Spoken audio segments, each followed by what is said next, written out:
Yo, people, welcome back to the YouTube channel. You already know what time it is. It's time for another episode of All You Can Eat Chelsea, episode 187 of All You Can Eat Chelsea with the cast and crew.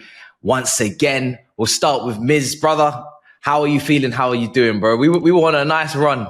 Yeah. Now, look, it was a strange feeling after the match. It was like 2:30 a.m. for me, so I was very confused in my headspace. One hand, I was like disappointed. On the other hand, I'm like, maybe it was a fair thing. We kind of got away with it as well at the same time. So, yeah, man, I'm very much looking forward to unpack all of that with my brothers over here. And yeah, I can't wait for the 200 episode, man. Hopefully, I'm still around for the 200. I want to get like a cricket bat, and go 200. Yeah. 100%. Listen, it will be here faster than we know, man. Eunice, brother, how are we feeling? How are we doing? We had some fun in the pre-record. I should have been recording earlier, man. You and Bubba exchanging tactics. tactics, man. Hair tactics. Pep Maresca tactics, Phil Mitchell tactics, baldness tactics. Well, yeah, because I'm going to be applying for that membership pretty soon, and he was gifting me with knowledge on how to shave his head. So yeah, fantastic. I'm looking forward to that. But yeah, but it's good to be on. This is going to be an interesting one, I feel, because we're not like amped up and fuming and whatnot, but we're also like, do you know what I mean? Yeah. Should that have gone down like that? But it was also a bit of an understanding result. It's weird. For me, it's one of those games that can happen. But I feel like it's less on Forest and it's more on us. We should start really learning how to finish our dinner. the same old. But it's going to be an interesting one because these sort of games can happen, but it's about now how we react. And unfortunately, it's Liverpool away next. So yeah, bring it on. Literally. Baba, brother, how are we feeling? How are we doing over there, man? You good? I'm good. I'm just a bit puzzled at the overreaction, to be honest, because I feel it's a great start to the season. I was not expecting this sort of a start, to be honest. I don't think so. I have much to add what Miz and Yunus have already said about the result. I think it was a strange one. Could have gone either way kind of a result. Once at one end you think, okay, could have taken our chances, could have won. But that Nkunku chance came back of a Sanchez save. So it could have gone either way. So it could have been 2-2. It could have been 2-1. It could have been 2-1 to Forest. So it's okay. Like, you'll have such kind of games, and people are not talking much about Forest. They, before going into this game, they had the least XG conceded after Man City and Arsenal. So they are a tough team to break down. They've already beaten Liverpool at Anfield. So it's not easy to break down Forest. So the positives are there. At least we don't look toothless against low blocks. We had our fair share of chances. We could have won that game. So I'm quite happy with what we saw yesterday. I'm sure that we'll discuss about the nitty-gritties of the game and what could have been done better. Appalling defending when the goal that we conceded. But apart from that, I think overall it's a good start. I'm feeling positive, and let's see. Liverpool away will be a big test for us. Yeah, I mean, listen, we definitely got to get into it because it was a big game. There was a lot going on. It felt like a big game as well. Even in the build up to it, I was saying last week that I'm looking forward to the international break, and a lot of rival fans were like, why? Because we're in such a good run and such a good momentum. But it was just back to back of games that we know as Chelsea fans we expect to win. We know that we need to win because we're trying to create a buffer before the tough fixtures get here. And also because we want to be super serious about this season and not, have to chase anybody or have to, not feel like we're in control and we're leading the charge for top four. And then some people try to take it too far and say, oh, are you in a title race? No, we're not. No, we're not. We knew we wasn't. I think 99% of Chelsea fans knew we're not in a title race. I think we know what a title race looks like. We know what a title winning team looks like, and we're not that. It's very easy for me to be able to spot it. It's not only kind of clearing the spine of a team, but it's also a gut feeling. And we've won titles before, so we know exactly what a title winning team looks like, and this is not it. And I think that type of game maybe proves why. But it's like Eunice said, it's not like an angry, it's more of a frustrating, because I guess if you start with the forward line, Jackson was having one of his most quiet days ever. I barely mentioned him. He was anonymous. He was a ghost. So, and it brought on conversation afterwards, which was like, the wingers, I don't feel like were poor, especially Sancho in the first half, and Madueke obviously got his goal and he was trying to create things. But when we're trying to find a focal point in the box, or we're trying to hit someone, we can't really hit Jackson. Jackson is like, he wants the ball in behind, or you link up with him and it's like a great overall general bit of football. But if you're trying to go a bit more direct and you're trying to find someone in a crowd, you're not seeing where Jackson is. His box movement maybe isn't there, or he's not a presence. And then people are looking back and thinking, why didn't we get Samuel, or why didn't we get Duran, or for games like this? Miz, do you feel like we didn't have the right striker in that moment? Because even Nkunku came on and missed a big chance, and people felt like he was the answer up front. Look, a striker is very much needed. We were trying to get Osimhen right at the end. But I feel very strange about this conversation, and I'd love to hear what you guys have to say about what I'm about to say now. There's a lot of stuff, like Matisse, you said that he kind of ghosted, you didn't see him. I actually felt he pressed so well. Like, there were a couple of times where he pressed, which then created an opportunity for us.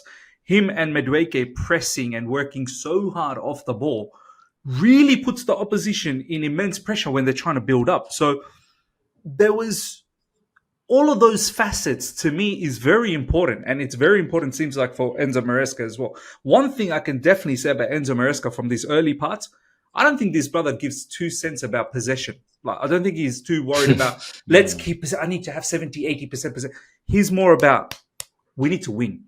He's results based. He's a lot more pragmatic than we actually think he is, right?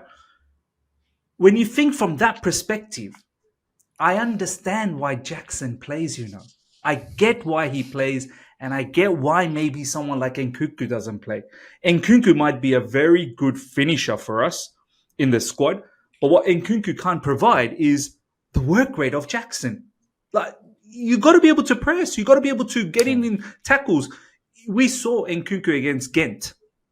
About half the time he wasn't. Like, I didn't see Nkunku until he popped in for the goal. So this Jackson thing is, as Baba said, I think last week, if Jackson had the finishing, there's no conversation, I had also mentioned after the West Ham game is that he needs to score big goals in KG games that we like in the games in which we are not scoring 3-4 goals every time. He needs to come up with the goods. Like, if he had scored 1 goal yesterday, I don't know if he has to create something for himself. I completely agree with you on that point. Like, he has that persistence, those physical traits, but he needs to score big goals now for Chelsea. 100%. But put it this way, and this is what I want to see what you guys have to say about this. Imagine if it was Nkunku instead of Jackson. I'm telling you, Forest would be building up seamlessly from the back, because the same level of press is not going to be there. And that's not having a go at Nkunku. Nkunku brings other facets. But it's the balance. What's the right balance for Chelsea up front? So for me, look, as much as I wanna be critical towards Jackson, I understand the assets that he has is quite invaluable for the team. So you just have to hope, as Baba said, you gotta start banging in the big goals. And if you can't, then maybe in the market we need to start looking at similar players with better finishing. Do you know what I mean? Maybe there are players out there. Someone that can compete aerially as well, because this team aerially stinks, but we'll get into that. Eunice, what about you, bro? This is a part of it. I feel like Jackson does have good intentions, and he's got good attributes. Baba's laughing. Good intentions, like everyone else is out there to sabotage the club. But Jackson is a good guy. No, I mean, in terms of the way that he is, you're right. He does have that energy, and he presses, and he does contribute, and you can see that he is putting in what he's got to put in. His job, unlike Madueke for a certain extent, we'll get to that, is to finish and to score goals, right? That's prime objective number 1. So it's like, this is what I said in my preview. I was saying, he didn't score against Brighton. He was frustrated, and you saw he was angry when he come off of himself, right? And absolutely rightly so, right? Rightly so. And he didn't play badly that game, but rightly so. I was saying, like, okay, you need a goal in the next game. He didn't get it, right? Now, this is where we have to talk about, like, the frequency of the goals that he's going to be getting, because if you get a banging performance one game, you go 3-4 without a goal. For a top-end Premier League striker, that doesn't cut it. It's okay, but it doesn't cut it. We can't do it okay. We need top tier. So this is where you need, as a striker, you need that rhythm. Even if it's a scrappy goal, even if it was yesterday, for example, Nkunku's chance, he has one chance, boom, he scores. If that was Jackson, I'd be like, fantastic, you got a goal. You need that rhythm and that form. Now with Jackson, I've got one issue. And it's not a big issue. I think it's something that's easily solvable. But it's not the first time. I don't think it's going to be the last time. This is my problem. I feel like he's getting overwhelmed. Too easy. I don't know if it's with himself or whatever, but he was kicking off for no reason. And people were saying like, oh no, it's good to see emotion. No, it's good to see emotion when it's necessary, when it's needed. I'm not saying be dead inside. Like, no, show that emotion on the pitch. If your opponents are trying to take the mick out of you or something, of course, get in their face. I'm all for that. But he was the one starting trouble yesterday for I don't get why. And then even towards his own teammates, he was like kicking off with Fofana. The free kick, Yunus. Remember that free kick? What was his problem? He was just going off at everyone. Everybody, I'm like, it just seemed like he was getting overwhelmed, or I don't know what's it. And it's not the first time. This is my issue. It's not the first time. He can lose his head real easy in the wrong sense. It's okay to lose your head in the right sense. Diego Costa done that like a gem, right? And that's where it was completely acceptable because he knew where to toe the line. Controlled aggression. Exactly. And Jackson he's not there whatsoever. He come off because Nkunku come on.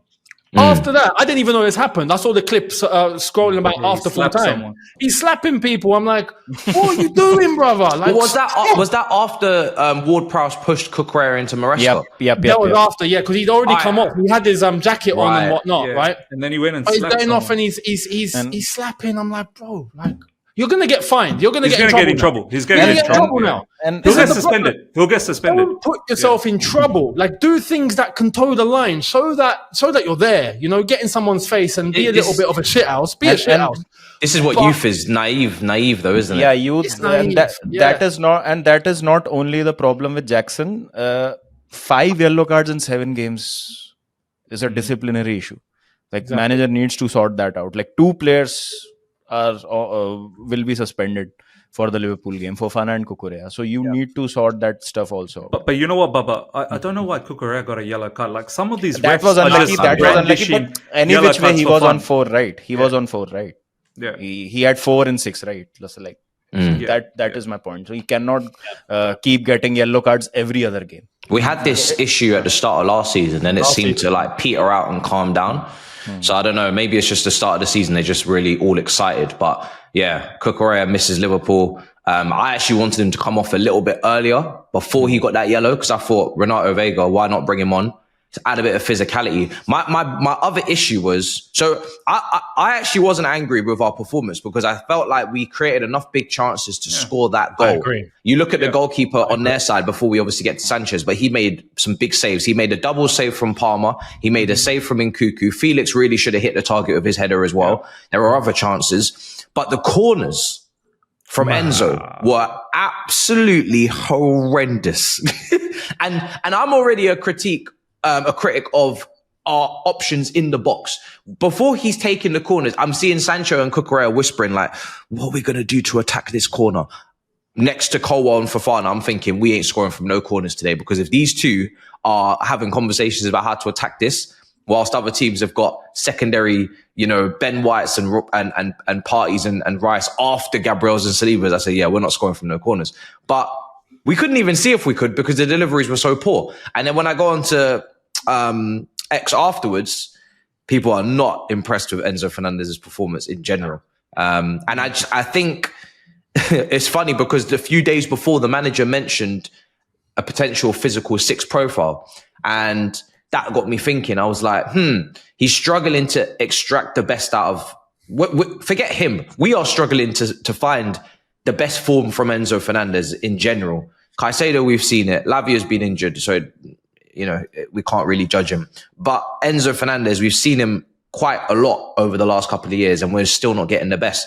I rate him highly. I wouldn't want to sell him. I wouldn't want to. However, if the manager at the end of the season still can't find a balance for him in this midfield, and there's still an imbalance defensively because we keep leaking goals, if we were to, and it's just an example, Tchouaméni swap with Real Madrid, like it could make sense for all parties. As soon as I said that, boom, people lost their minds and were like, yo, we can't do this, da da da. And I'm like, I understand that he's one of our elite level passers, but if we don't see chance creation from him and we don't see Cesc Fabregas-esque eye through the needle passing on a consistent basis on top of the defensive frailties that we know he has, then we have to weigh it up here. Are we getting what we paid for? Are we getting enough? Or is it better to solidify ourselves defensively a bit more and use a fullback to attack, for instance, or, etc. I don't know. It's just, it's something that we'll look at the end of the season. Have we got the best out of Enzo Fernandez? How can we? Or is it not possible?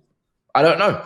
No, I don't know how other people feel. It's an issue, and it's mad how literally 4 or 5 weeks ago I started saying this because I started noticing like there's a mad imbalance, and the amount of people that were just so negative towards my point of view was just maddening. And now here we are. We have arrived in this same situation. And look, there is a distinct issue. Now, as you said, Matisse, like, if we're not getting Cesc Fabregas level of passing, then on top of the flaws that you have off the ball, well, you've now become an issue. Because on the ball yesterday, where you bank on him to be far more superior, he was giving away the ball. Like, his passes were mistimed. He was, silly just giveaways of the ball. And so many times it almost looked like Sancho was looking at him going, brother, you're killing my vibe. You're in my area a bit too much. Like, you're bothering me. Your presence around me is bothersome. Like, you're not letting me. It's almost as if you're there. I'm now forced to pass to you. I don't want to pass to you because you're in an awkward space. You're in an awkward zone where I don't think you can do much in that area. Enzo Fernandez should not be so wide out on the left. He's not going to be doing much from that position. This is why when I saw Kovacic's game earlier in the weekend against Fulham, I don't know if you guys saw Kovacic's game for.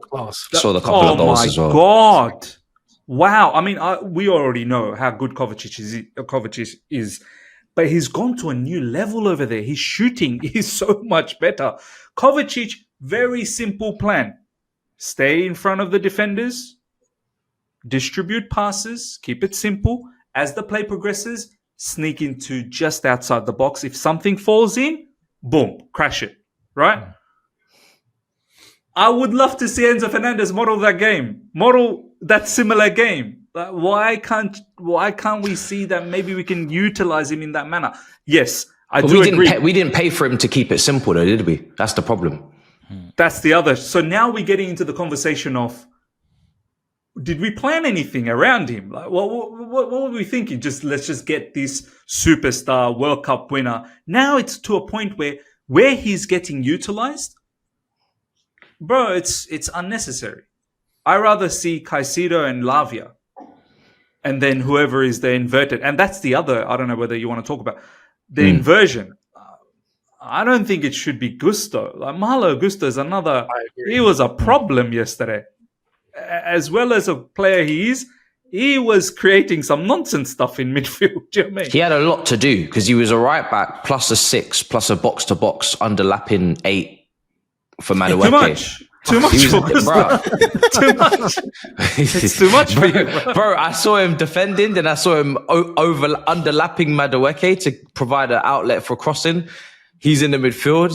His role yesterday was just like, it reminded me of Joe Linton against Man City. I don't know if you guys saw that game, but Joe Linton, they analysed. He was basically the third centre-back and the midfielder and the box crasher. He was everywhere. And Gusto, the thing is with Gusto is I don't want to be too harsh on him because he's still incredibly young. He's got a lot of responsibility when really he shouldn't. Reece James should be playing a lot more games. So Gusto should be a rotational piece. And I still think he's such a good footballer that he can invert. It's just taking him time to learn this role. Like it's not an easy role to do.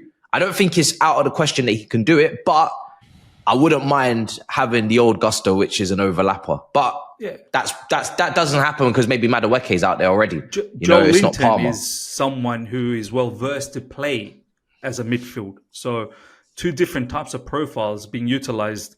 And I feel like for Gusto at the moment, as you said, probably too much to learn. But coming back to the Enzo Fernandez conversation, I think the more... You know what the crazy thing is?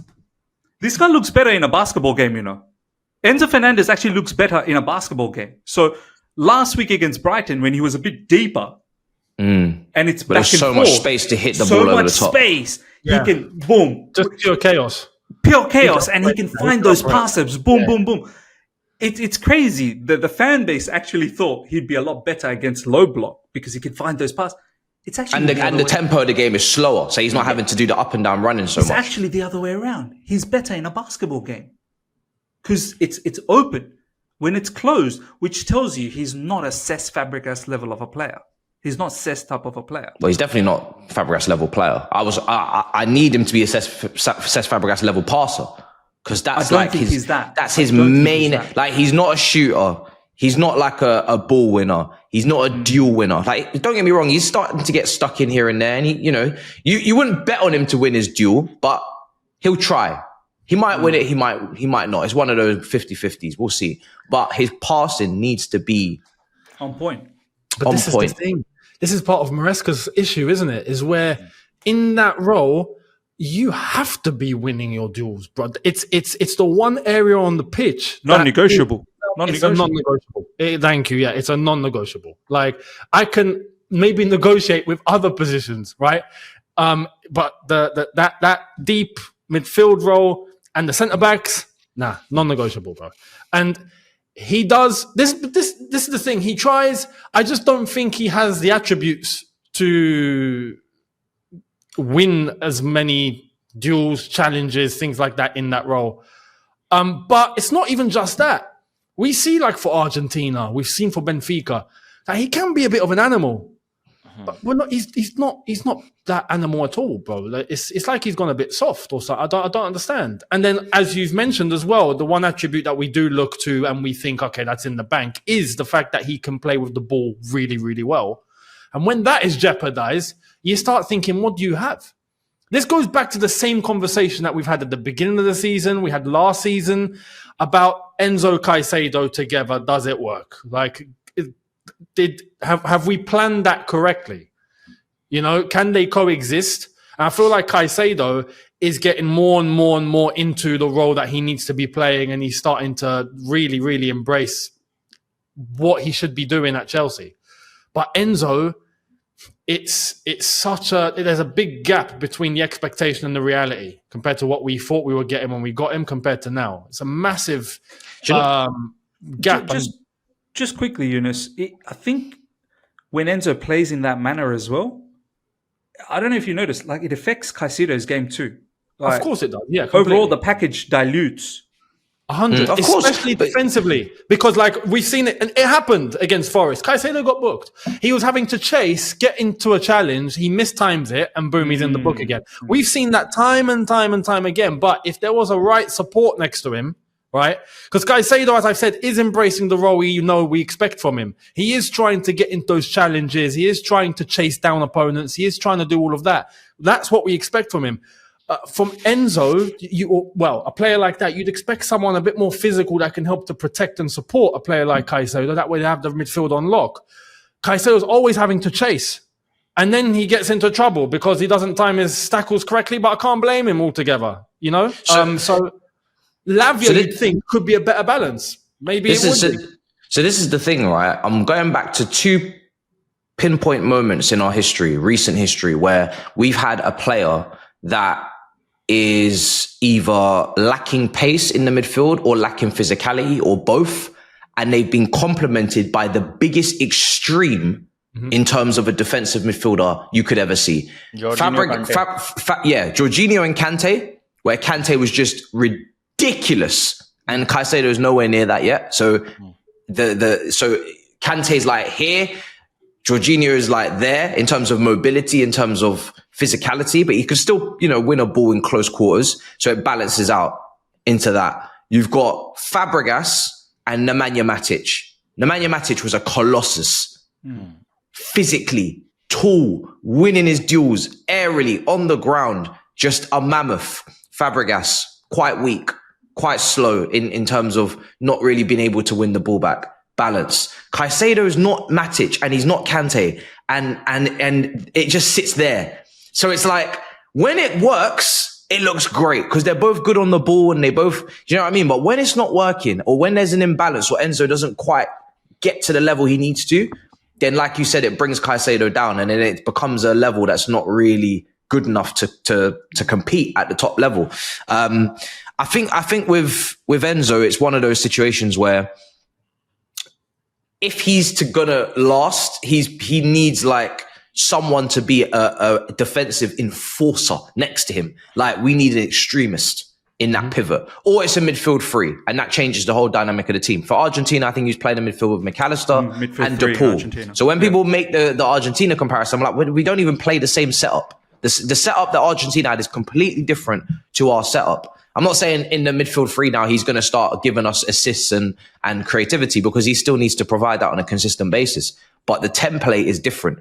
And when you're in a two, you got a lot more responsibility, obviously, than when you're in a three. So, yeah, it's going to be one of those ones. But just the fact that you can't even talk about it without people going crazy is mad to me because the manager literally said, I like or would look for a physical six. I don't think that's a bad thing because we've had physical sixes or physical DMs in any successful title winning or Champions League winning Chelsea team. Actually, not Champions League because Jorginho, but in any title winning team, we've had a proper six, whether it be Makalele, whether it be, Matic, or whoever it will be. So I don't know why we're so like, in the last 5 years, we're so like against it. When it was mentioned with Jorginho and covering Kante, it was like the worst thing in the world. When it's mentioned here, it's the worst thing in the world. It's quite similar how we've built the midfields again. Very technical, but not very physical. And good on the ball, very good on the eye, but have not been able to win a Premier League title between them. Obviously, it's early stages here, but I'm open to all ideas because at the end of the day, that should be the goal, is to win a Premier League, not to put out the midfield that we all thought was going to work. I thought on paper, Lavia, Caicedo, Enzo, I can't wait. And I'm still not completely bummed out by it. But if over the season, a manager that we all back and we all love says, actually, this is not working, and it's not the first manager to say it, at some point we need to just say, do you know what? It's not working. They're individually great, but collectively, it's not. We haven't got the balance, and we're here to win a Premier League title. We're not here to put together an 11 that we like on the AFC. I don't know how many... Go on. Eunice. You go. No, all right, quickly. You mentioned something there, and Lavia, Enzo, Caicedo. Remember, we all thought when we got them that, okay, maybe they can all play together in the midfield three, right? But the thing is that if we do that, it jeopardizes our attacking options. Like at that point, you're going to have to take someone out. Yeah. Now, who are we taking out? Because it's not going to be Cole Palmer. And it's not going to be like anyone we got in that. We tried that against City in the first game. Palmer was playing on the right. We tried that against City in the first game. All three of them were playing. This is the thing. If Lavia can remain fit and whatnot, like that's always been an idea that maybe that's the balance that the midfield needs for all of them to operate in a prime peak condition. Do you know what I mean? Where Caicedo, someone would have to then get goals. Exactly. That's the other thing. Exactly. So the balance is never right. We go back to the same conversation. Has this been thought of properly? Has this been planned properly? I don't think it has. When we got Enzo, I don't think it has. But you know what? Just going back to a couple of points. One really good point that Eunice mentioned that I want to talk about. But if you notice all the different managers in recent times when they do their press conference, the amount of time all of these managers are saying, you can have tactics, you can have strategy. If you're not winning your duels and you're not competing for the ball, halas, forget it. Look at what Ange said yesterday in the second half. I can give them tactics. I can give them everything. But if Brighton's going to win every duel, they're going to win every second ball, then forget about tactics. So I think Enzo Maresca is trying to send a message. He's saying, I need players that are going to be competitive first. I need competition first. And yes, on top of that, I need the technical qualities. I don't think it can be the other way around. Give me the technical qualities and they can't compete. Do you know what I mean? So in this modern day, you need to have players that can compete and be technical, much like your Rodris and so on and so forth. The other point that I think Eunice just mentioned in regards to, what did you say? I completely now forgot. Eunice, you were talking about the three midfield? Yeah, about to play together. If they all play together, then someone comes out. We don't have someone that's killing us with goals, so the balance is going to be the balance. Exactly. So you play with the three midfielders. Honestly, going back to the squad building. Yes. Yeah. When we got Enzo Fernandez, did we have our sporting We directors? didn't have Caicedo or Lavia yet. No, Enzo was the first one, and the sporting directors weren't in place at that time. No, to be fair, no. Yeah, They kind of just not. arrived. Enzo just was arrived, a Foley signing, no. So It was on deadline day as well. So going back to the point, I don't think it was thought out. They were in by that stage, by the way, the directors. I don't know if they got their feet under the table and really calling the shots. Yeah, because he was a deadline day move in that January. They came in earlier on in that January. But Then they were. Yeah, because they came in late November, early December. And then they were going to be part of the January window and the way we were doing it. So, yeah. But was it, for me, it seems like you look at the type of players that we've got over the last 12 months as opposed to the prior 12 months, it almost feels like to me the first 12 months, yes, by January we had the directors, but it almost feels like the owners were calling the shot. They just did whatever they fancied to do.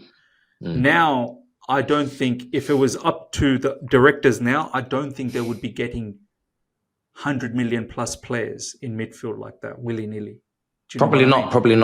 So they were looking at Adam Walton. They were looking at, Exactly. So now that's why I go back to the point. I don't think it was all well thought out. Because we've had so much change, it's hard to match who's with who. Because even Madueke was signed in that same window, but would these guys have signed? Do you know what I mean? So not thought out. Because we've been adding Joe Shields after that, so that's a different opinion that's coming in to kind of, because the scouts are scouting and they're finding the players, and I think we've all been quite complimentary this week of the fact that they can really scout very well. But then the directors are there to direct, sign off the deals, finalize the moves, decide, You've been given a group of players. Which ones are you going to pick for what price, etc.? I guess. But it's such a conundrum because they're so expensive. So I always say politics plays a part, and I feel like right now Chelsea are very much in their Arsenal, Emirates, Wenger era, which is this conversation doesn't mean that we don't make top four. I think we're gonna make top four. I've predicted us to make top four. We're gonna have bumps along the road. We're gonna win games. We're gonna have a couple losses, but we're very much in our soft, sexy era. Like we will play good football, but we have to play good football. We can't score from set pieces. We're not very physical. We're not very strong. We're not very we don't strike the fear into anyone in the tunnel in terms of, but we got some technical players. We got loads of tens. You got a Wilshere with a Ramsey, with a Rosicki, with a Fleb, with a Ozil or whatever. Like you got so many link-up players. It looks great, but you're only good enough for fourth. And you have to play that way.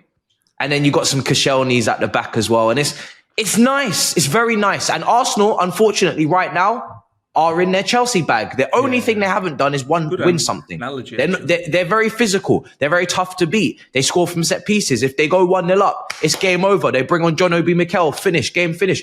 That's where they're going. So what has happened? How has this happened, guys? Hey, like I said, the only thing is they haven't won anything. Don't let there be a day where they win something. And this is why I always say, as much as we're definitely heading in the right direction. After yesterday's game, I wasn't angry. I was like, do you know what? I'm frustrated. We really should have won that game, but we're definitely heading in the right direction. I just hope we get to where we're trying to go in time before Arsenal win something. Before Arsenal win something. I want to be challenging next season. This is why I asked the question a few weeks ago. I put this on Twitter, right? I was like, okay, what do you people genuinely think is going to happen first? Will Chelsea win the league before Arsenal do, or Arsenal win the league before Chelsea do? Because if Chelsea were to do it after what we've been through before this Arsenal team, brilliant. Arsenal need to liquidate. Just shut shop and just end it, right? But again, if they were to win a title, then that would be Arsenal winning the title after 20 odd years. So it's crazy to see like who's going to get that first. We'll see, obviously, but you're completely right. And there is one point that I want to add on real quick about heading in the right direction. There's one thing we saw yesterday. I think you could argue under previous managers, under this new ownership, it's not really been a thing. Poch towards the end, yes, but other managers before that, no. And I think we can all agree. You can see the team are legit, not just fighting up until the end, but they're all tuned in. Like they're all literally like not just giving what they can give, but they're focused. They are concentrating. They are trying to execute. They're trying to get, the solutions. You can see that there is a genuine will from everybody in the squad under Maresca. And that is, that's the bare minimum that we should always have. And it's nice to see that we've got it. Compared to other times, you could argue under Potter, we didn't have it. Lampard was Lampard, is what it is. Under Poch, there were big moments we were arguing that if that was the case, we come out for second halves dead. We all remember.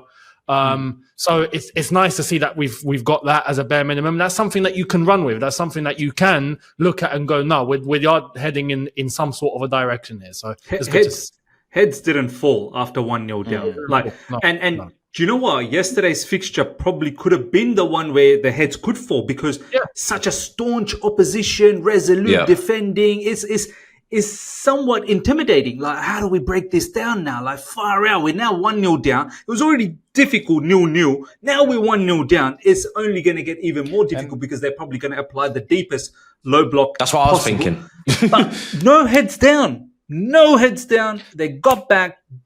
That's the positive that I said in my review as well, that I really did appreciate that. And it almost got to the point where we put ourselves in a good position to win as well. So we did. Not only we were behind.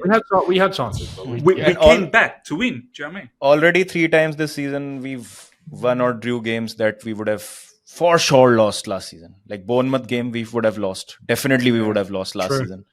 Brighton game, 1-0. The score was to Brighton, and then we made that comeback. It was a crazy game. We would have collapsed, and the way Sanchez conceded that second goal, it would equalizer for Brighton would have been on the cards, bro. But it was brilliant game management in the second half. So I think there are a lot of positives in terms of how we are approaching the games and what you've said, Yunus, about being tuned in. The thing I also am impressed by is the way they are showing that tenacity. Like what happened, the scuffle. Okay, I agree with the Jackson point that he needs to calm it down, but you need to show that like what Jackson did was unnecessary, as you said, but what Colwill did was necessary. Like you need to show that dog. 100, yeah. So like I did not see that since the last 2 seasons, because now these players are also getting assurances that okay, our roles are clear.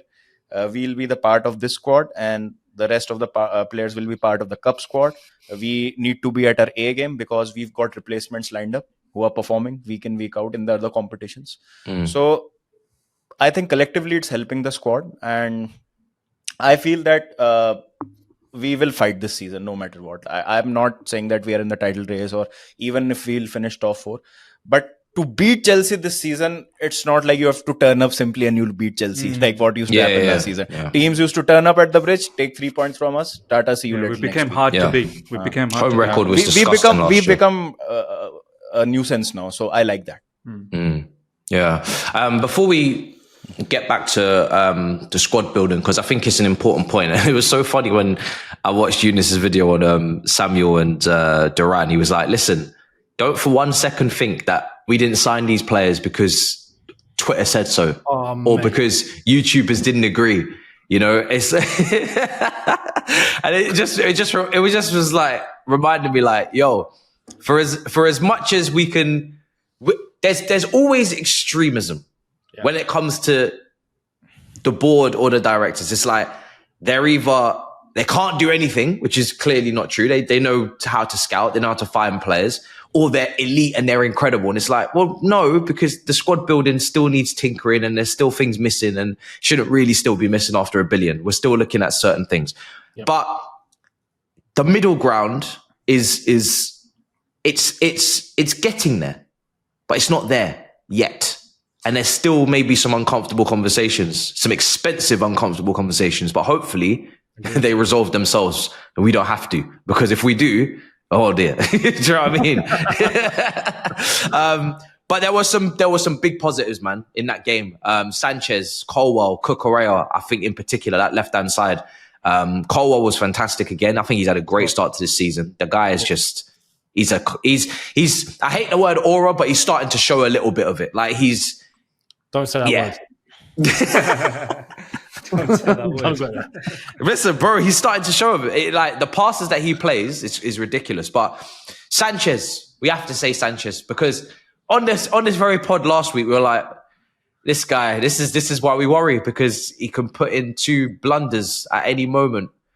Put the whole team in a blender last week, He's and then Jekyll this week he Hyde, comes bro. back. He's Jekyll and Hyde. In space of 2 minutes, he can become Jekyll and Mr. Hyde. Like I don't know what to say about Sanchez, bro.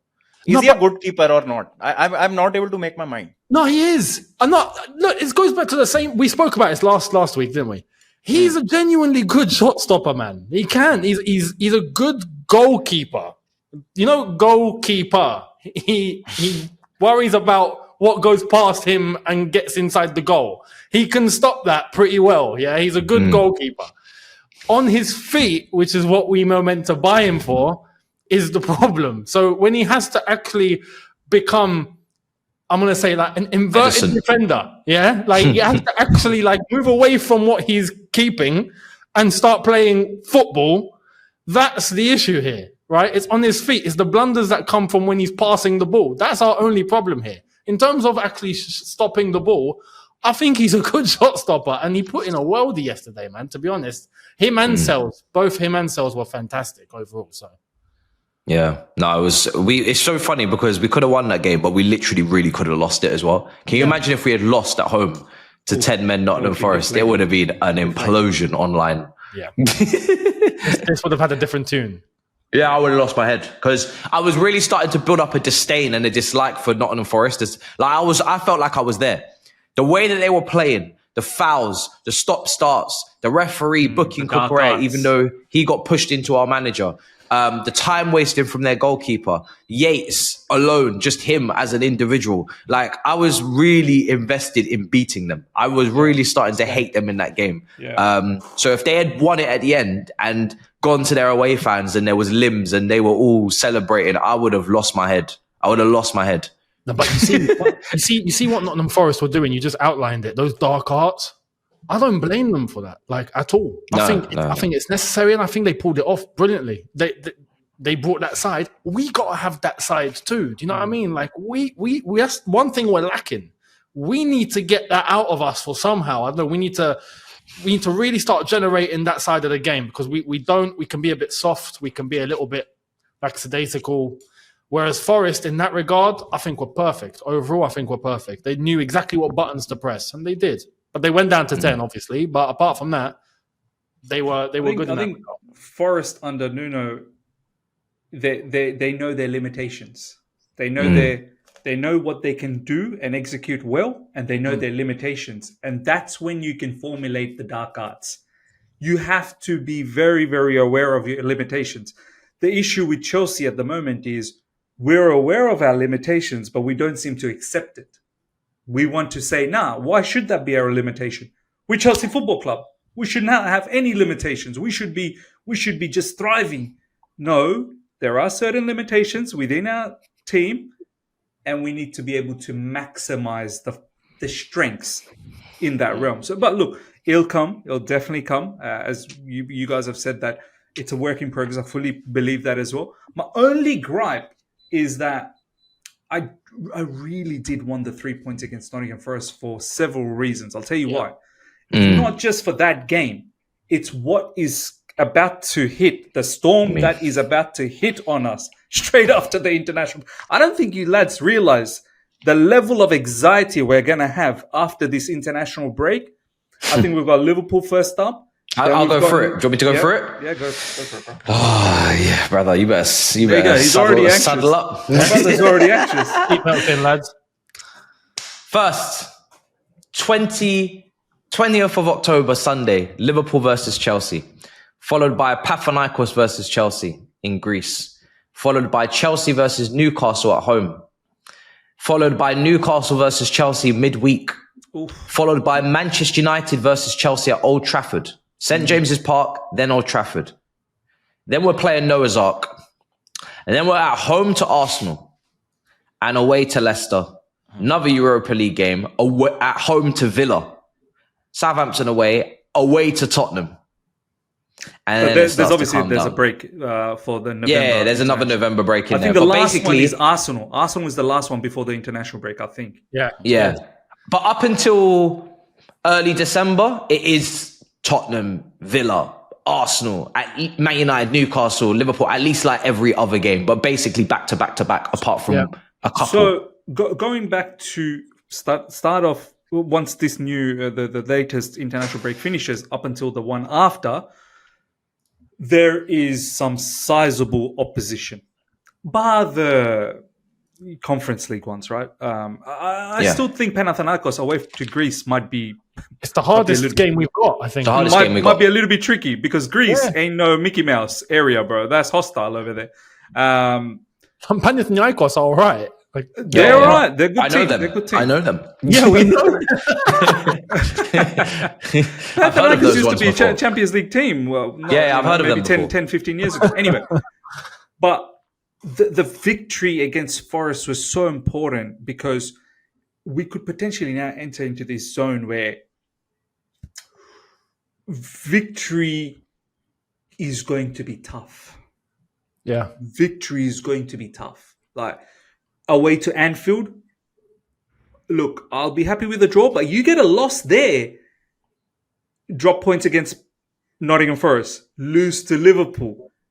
And the one game after that is Newcastle. Like, do you know what I'm trying to say? It can spiral out of control in no time. Yeah, it can. This is where this is going to be critical, right? What's going on up here? And this is where the critiques in the balance of the team will hopefully not show themselves up too much because, like I've always said, I said at the start of the season, we have to play the sexy way to win the game. We even saw it yesterday. When we needed a goal, I was thinking, can we just bring on Disasi, put him up front and start lumping balls into the box and trying to win, and then when he knocks the ball down, we can go for it and start striking.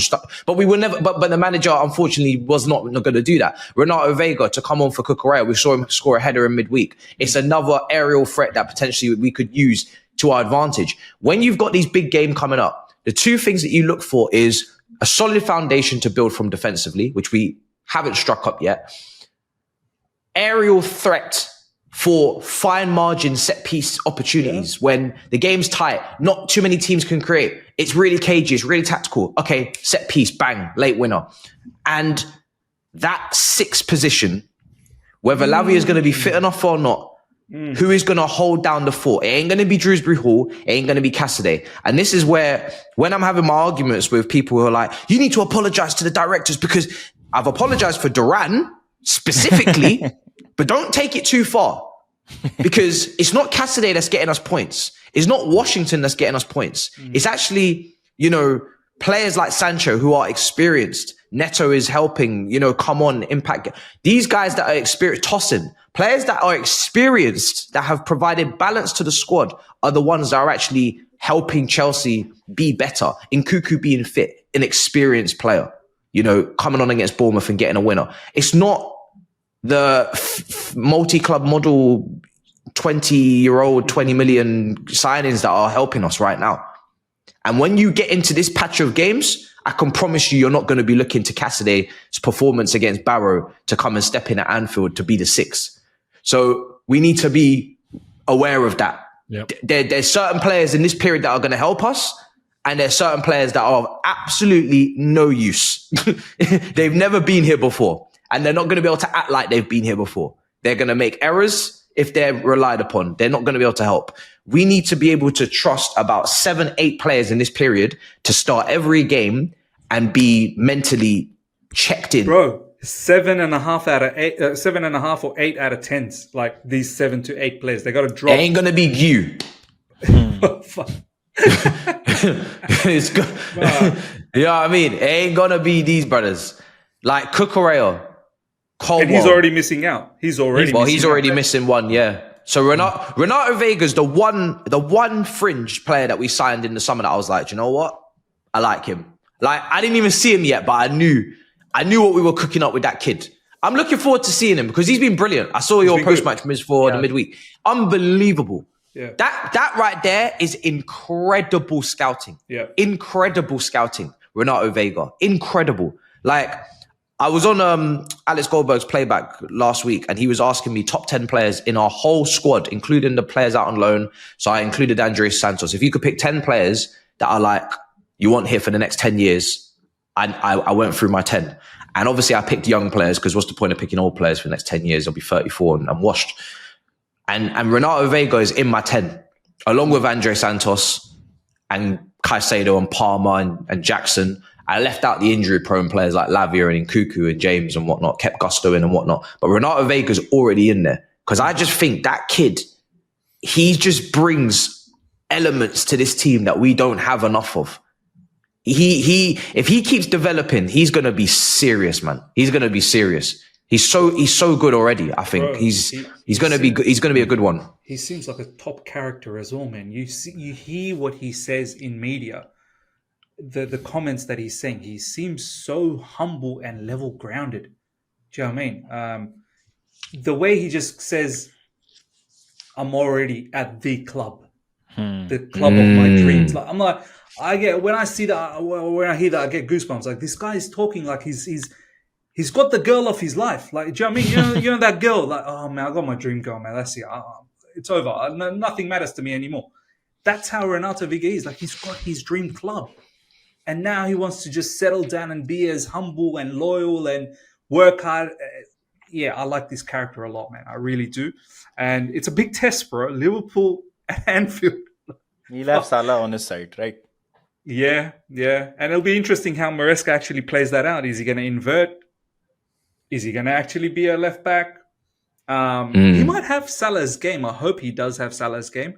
Physically, he should be able to match, no doubt. Pace-wise, I do worry at times because Salah can be very, fast in that side, and then Vega probably has an issue with the pace. But everything else, Vega's got it locked on. But let's see, man. Let's see. But yeah, this is why I wanted that win against Nottingham Forest so badly. Hopefully, in the upcoming fixtures, we can pick up Newcastle. I'd be happy with 2 draws and 2 wins. If we can pick up a draw against Liverpool and Arsenal and beat Newcastle and Man United, I think that will be sensational. And obviously beat Newcastle in the Carabao Cup as well. So I always struggle to say we don't beat Arsenal because I just really want to beat them so bad. Look, I know. I would love it. I would love it. Do you know what it is? Yeah, I have died. Eunice, we must. I have dined on Didier Drogba masterclasses. I have feasted on them my whole life. Even after he left, Diego Costa, Mohamed Salah, Wenger's 1000th. I have dined on their head top my whole life. I can't snap out of it. I won't. If we're especially at home. If we was at the Emirates, I'll take a draw. At home, I'm sorry. I know in those beat them pre-matches, last season, bro. We almost beat them last season. I wanna beat these lot at home, especially. Me too. No, you know what? With this Arsenal team, no, that's not just the Arsenal team. We must 6 times. I'll say why. Yeah, but I want to say briefly those runner games that we've got. Right, there's a big chunk of them. Right, I honestly believe that will define our season. Like, you know how it normally gets to December, January, and then that time kind of defines the season? I feel like this one will. This is going to be the test that tells us exactly where we are, what the tone of the season is going to be, and all of that. So hopefully we get wins. But Arsenal, listen, I'm with you on this. We used to feast like it was nothing. Even when Arsenal come in as the team that they're the ones that are going to play brilliantly. We're just like, listen, shut up, 2-0, go bye, see you later. And it was routine. But the last few years, listen, they've had the upper hand on us like multiple times. And That they've shit whooped us as well at times. It's They've got whooped us as well. stop. Exactly, bro. Like, that's it. I've had enough of this. Like, now they're feasting on us. I gotta be real. They flamed us last season. What was that? 5-0? 5-0 or something, bro. Yeah. Havertz with like 2 goals. That was the final call. That's it. It's got to stop. It's got to stop it. We got to reset and restore order to where it needs to be. You know, things need to be put back to how they were. So yeah, we got to beat them. We got to beat them at the bridge. I do think after this run, I'm still gonna have the same opinion, which is that 4th. I don't think we're gonna come out of this run and I'm gonna be like, oh my god, we are finished. Do you know what I mean? I think I'm gonna come out of this run and I'm hoping we're gonna be at least 6th. I don't want to drop too much. Do you know what I mean? We're gonna drop points, and that might mean that Villa or whoever, I don't know what their fixtures are, they take advantage. But I want to be at least still a couple of points off 4th after this max. run. After these hard games. Yeah. Oh, okay.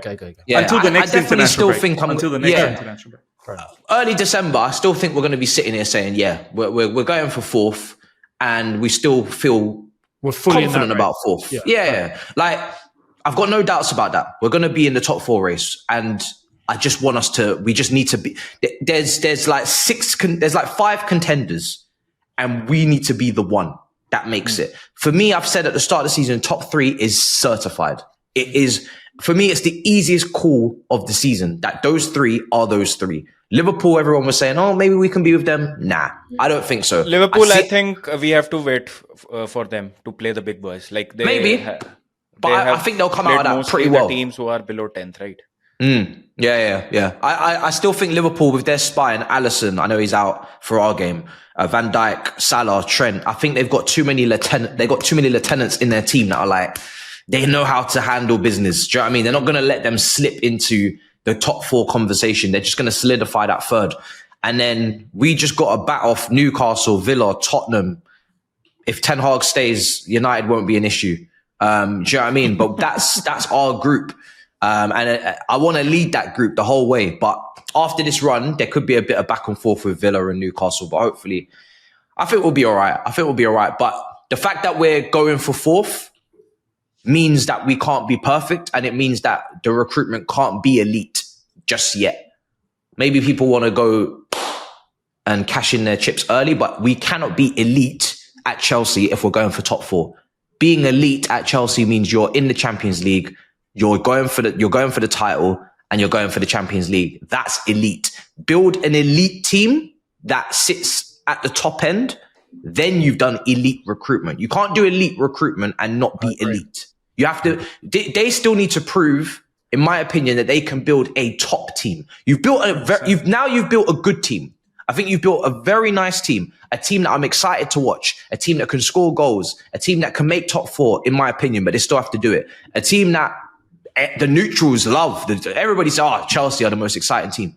You've built Wenger's Emirates era team. Can you build a title winning team? Can you build a Champions League winning team? Can you balance out the team?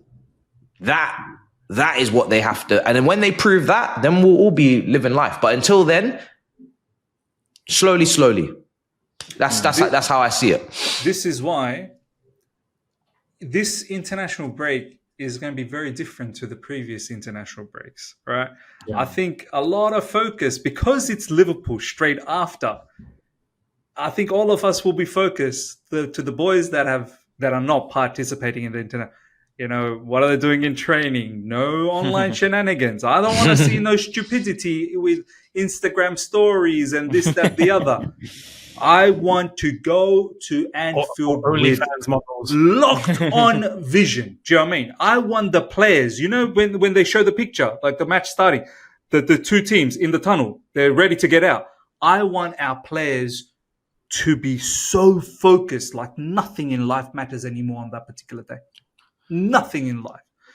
If I start seeing shenanigans this upcoming couple of weeks leading up to that game, And then I start seeing, a little bit of nervousness in Anfield, and they're about yeah, I think I need the right tone. I think this is where Maresca, preparation in life is everything. Lads, you know it better than anyone. Preparation. Half the trick in life is preparation.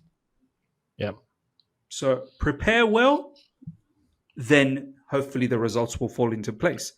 Don't prepare well, it's all going to collapse.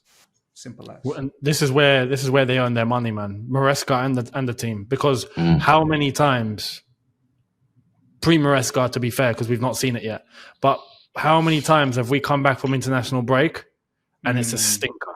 It's a stinker every single time, right? We can't have that against Liverpool. Bournemouth was after the international break, right, Eunice? Bournemouth. Yeah, it was. Yep. Yeah, and it was a stinker. Yeah, it was. And it was a Wasn't stinker. that a stinker. Yeah, so even now. So this is the tone. Like, thankfully, we didn't lose that game, right? And that I'm really looking forward to these games, though. It's big. This is the thing, because these are the tests. These will tell us exactly where we are. This will tell us our level, 100% transparency shown. Where are we? So Anfield, Liverpool doesn't get much harder than that, except the Etihad, and you could argue the Emirates as well. I think we can. For us, Old Trafford seems to be the hardest game, but United can't win there. We can't win there at all. I'll be honest, United, like I'd like to go to Old Trafford right now if I could, but we can't. So it is what it is, and but it's going to tell us exactly what we need to know. So yeah, everyone needs to be tuned in. We can't fumble straight after another international break. So 100%, perfect place to wrap it up, because we're going to be back next week, and that is when we're really going to be biting nails and people are going to be shitting themselves. So can I add one thing real quick? John Duran has signed a new contract. Of course he has. But that for me, look, I don't think. Do you know what? He needed nothing. a wage increase. Yeah, he did. It's true. That means nothing. That just means Aston Villa has secured a top price for him. Yeah, that's what it means. Like, mate, there's a release clause in there. Surely, there's like 100 million. He was definitely being underpaid as well. Yeah. So I'm pretty sure. I think he was on 30,000 a week. So he's going to be a lot more than that. Yeah. But for me that means nothing. But then again, I don't think Chelsea will go after him anymore, because I recently read from The Athletic saying Chelsea are in a situation where we want to get the player before they become the player. Now, Duran hasn't become the player yet, but the price has. The price has. The price has become the player. 100%. It's true. It's true. Well, listen, I'm sure they'll get a striker at some point, and whoever they report us with, I will just believe 100% wholeheartedly that it is going to be an absolute king of a forward, because they definitely know how to find their forwards right now. Even the other forwards, Garassi's banging in goals for Stuttgart, Gyökeres still banging in goals. So whether you went with the experienced options or the cheap younger options, everybody's scoring goals. So go for whatever. You know what's going to happen now? Yeah, Chelsea are going to look at us and go, "We're going to go after a 17-year-old South American striker, and you're going to like it." No, if I can smell the Strasbourg loan in them, I'm not interested, because that's not going to help me right now. Just please get someone that's going to come to the first team, please. At least. Let me put up a early shout. How I'll do these early shouts, right? Dominic Solanke and all that kind of shenanigans. I think Chelsea might be going after that Ipswich striker. Liam Delap. That's not a bad shout, Liam Delap. I'm just putting it out there. Former Man City. Former Man City. I think that might be the next. I think that might be the next. It will be. You know what? If they go for him, he looks all right. He looks all right. Go on. At least I think he's got a different profile presence to him. Yeah, whatever. Go for it. Right. My Uber's here, so let me sign us out. Guys, make sure you go subscribe to The Other Side of the Coin. Multiple uploads, I think every day, at least twice. Oh, we're busy, bro. We're busy. Boy over there, do you know what I mean? So make sure you go subscribe. Eunice Talks Football, make sure you guys go subscribe as well over there. Every single day uploading. Road to 200k is clear. And Bubba, make sure you go subscribe to him as well. He's live. He's doing pre-records. He's doing shorts, I'm pretty sure. He's everywhere, bruv. So make sure you go subscribe. And that's it, guys. Smash up the likes. Make sure you subscribe on here as well. And we'll see you guys next time. In a bit, people. Peace.